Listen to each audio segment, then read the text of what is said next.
5천만의 정보 문맹 퇴치운동, 2009의 경제과외, 자본주의 작동 원리를 이해하자입니다. 구독, 좋아요, 공유하기는 경제과외 준비에 큰 힘이 됩니다.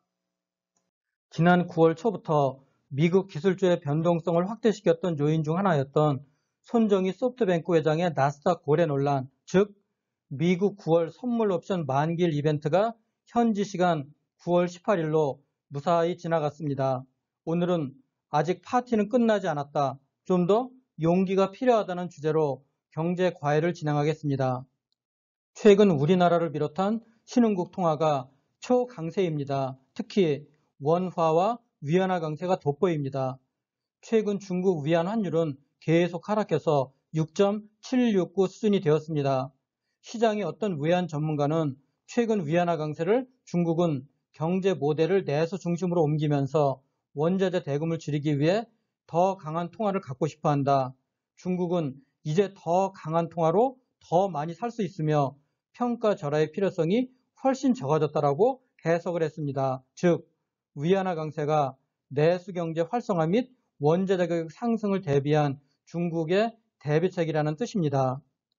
위안 강세가 원화 강세로 연결되는 직접적인 원인입니다. 중국 위안화는 미국 대선 관련 불확실성에도 수출 및 소비 등 다양한 경제 지표에서 개선이 나타나며 경기 회복 기대감이 높아졌고 중국으로 외국인 투자 자금이 계속 유입되어 위안화 강세로 연결되고 있습니다. 중국 채권 시장 규모는 14조 7천억 달러로 미국 41조 2천억 달러에 이어 세계 두 번째 규모이나 외국인 보유 비중은 2.4%에 불과합니다.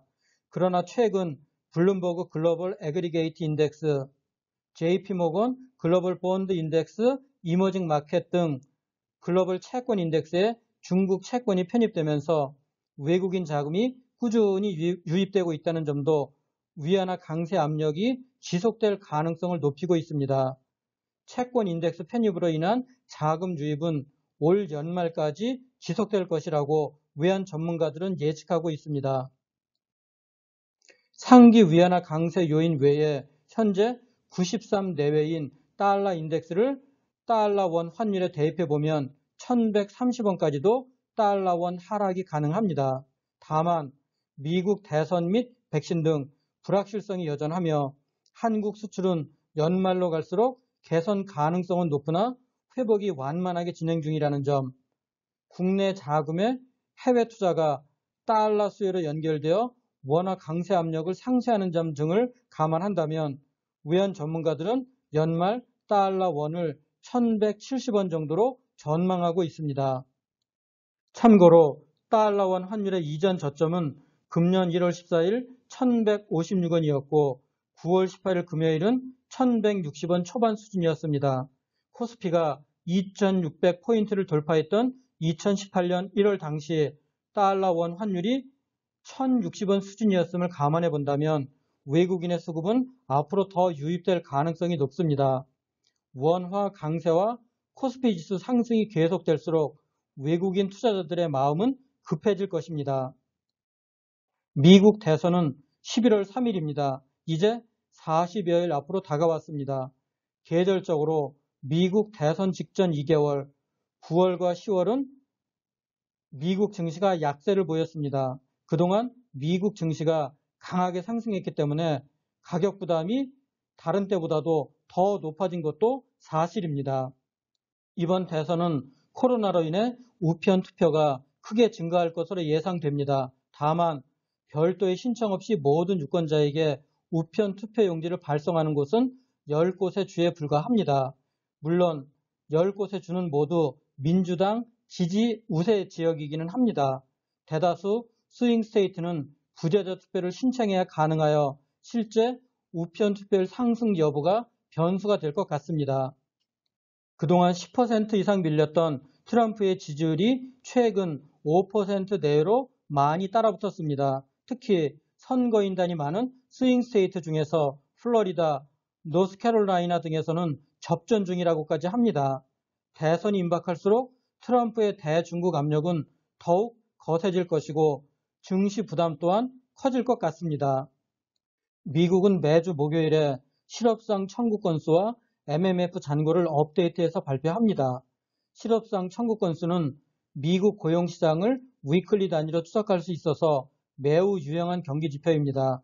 현지 시간 17일 발표된 지난주 신규와 계속 실업상 청구 건수 모두 이전보다 줄어들었습니다. 시장 예상치보다도 적었습니다. 미국 경기 회복을 뒷받침하는 충분한 근거가 되고 있습니다. 최근 미국 경기 지표가 예상보다 좋게 발표되면서 미국 경기 회복에 대한 기대가 높아지고는 있지만 아직 미국 경기는 여전히 연준과 정부의 보살핌이 더 필요합니다. 지난주 신규 실업상 청구 건수가 86만 명을 기록하며 점차 낮아지고는 있지만 지난 2008년 글로벌 금융위기 최악 시기보다는 더 높습니다. 실업률 역시 8.4%로 아직까지는 매우 높은 수준입니다. 따라서 이 정도 경기 회복으로 미국 정부의 경기 부양책이 후퇴할지 모른다는 우려는 지나친 걱정입니다. 연준이 경기 회복을 넘어서 어느 정도 과열을 유도하겠다고까지 했으니 연준과 미국 정부의 스탠스가 달라질 가능성은 매우 낮습니다. 어쩌면 새로운 미국 대통령은 내년에 또 엄청난 규모의 경기 부양책을 펼칠지 모릅니다. 특히 민주당 바이든 당선 시에는 트럼프보다도 더 많은 달러를 시장에 공급할 것입니다. 또한 미국 MMF 잔고가 빠르게 줄어들면서 미국 증시로 유입되고 있습니다. 매주 목요일에 미국 MMF 잔고가 업데이트 되는데 최근 증시가 조정을 받자 MMF 잔고 축소가 더욱 빨라진 것입니다. 즉, 신규 자금이 미국 증시에 빠르게 유입되고 있다는 의미입니다. 경기 모멘텀과 정책 모멘텀이 유지되는 가운데 신규 자금이 증시에 계속 유입되고 있으므로 미국 증시가 추세적으로 하락할 가능성은 매우 낮습니다. 그동안 상승 속도가 빨랐기 때문에 숨고르기에 의한 조정은 당연히 언제든지 나타날 수 있습니다. 그러나 말 그대로 조정일 뿐이고 단기에 그칠 것으로 예상됩니다. 이런 조정은 적극적으로 대응할 것이 아니라 시장에서 한 발 물러나 있으면서 그냥 견뎌내셔야 합니다. 현지 시간 9월 16일 9월 미국 FOMC 회의 결과가 발표되었습니다. 기준금리는 동결되었고 예상대로 특별한 소식은 없었습니다. 연준은 고용시장이 완전 고용 수준에 도달하고 일정 기간 물가가 2%를 완만하게 윗돌아 향후 평균 물가가 2%가 될 수 있도록 통화 완화 정책을 유지하겠다고 성명서를 발표했습니다. 연준 위원들의 향후 기준금리 전망을 담은 점도표에 의하면 연준 위원들은 2023년까지 지금의 기준금리 0에서 0.25%를 유지하려 합니다. 이로써 연준은 경기와 물가를 어느 정도 과열시키겠다는 확실한 의지를 공식적으로 표명한 것입니다. 현재 시장의 물가 상승률 전망, 기대 인플레이션은 약 1.6% 정도입니다. 시장은 향후 물가 상승률이 높아질 것으로 전망하고 있으나 연준의 1차 목표인 2% 아래에 당분간 머물러 있을 것 같습니다. 물가 상승률이 2% 밑에 오래 머물수록 대칭적으로 2% 위에 머무는 시간을 길게 용인하겠다는 것이 연준의 생각입니다. 물가 상승률 과열을 유도하기 위한 정책들이 상당 기간 지속될 수밖에 없다는 의미입니다. 물가가 상승하려면 원자재 가격이 상승해야 하므로 달러와 약세 환경이 필요합니다. 달러와 약세가 유지되려면 무엇보다 미국과 유럽의 금리 격차를 더 좁히거나 지금보다 더 확대되지 않도록 노력해야 합니다. 그러기 위해서는 단기물 금리뿐만 아니라 장기물 금리 상승도 억제해야 합니다. 다음번 연준 정책은 장기물 금리 상승을 억제시키는 방향으로 전개될 가능성이 매우 높습니다. 그리고 미국 정부는 화끈한 돈풀기 정책, 적자 재정 정책을 지속적으로 실시해서 고용과 소득, 소비를 진작시킬 것입니다. 우리 증시는 신흥국 통화 강세에 따른 외국인 매수세 유입, 한국판 뉴딜 등 정부 정책과 꾸준히 50조 원대를 윗돌고 있는 풍부한 개인 증시, 대기자금 등에 힘입어 얕은 조정 후 역사적 전고점 2600포인트를 돌파하려는 시도가 계속 이어지리라 생각됩니다.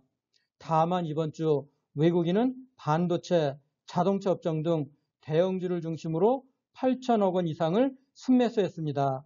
이와 같은 개인보다 외국인이 주도하는 증시 수급 흐름은 당분간 이어질 것 같습니다. 외국인과 기관 매수세가 집중되는 반도체, 자동차 등 경기 민감 대형주를 중심으로 코스피 포트폴리오 종목 교체를 권고드립니다. 오늘 말씀드린 내용을 정리해 보겠습니다. 연준의 저금리와 미국 정부의 대규모 재정 적자 장기화에 따른 달러 약세 환경에서는 원재대 가격, 신흥국 증시, 아시아 증시, 한국 증시가 강세를 나타냅니다. 거의 공식과 같습니다. 여기에 민주당 바이든의 미국 대통령 당선은 불을 붙이는 촉매제가 될 것입니다. 지금 당장은 미국 대선 불확실성, 코로나19 재확산 등으로 불안하시겠지만 미래의 변화를 대비해서 어느 정도 선제적으로 투자할 필요가 있습니다. 지금은 용감해져야 하고 공포에 맞서야 할 때입니다. 아직은 파티가 끝나지 않았습니다. 오늘 준비한 것은 이것으로 마치겠습니다. 여러분 한 분 한 분의 구독, 좋아요, 공유는 자료를 준비하는 저에게 큰 격려가 됩니다. 감사합니다.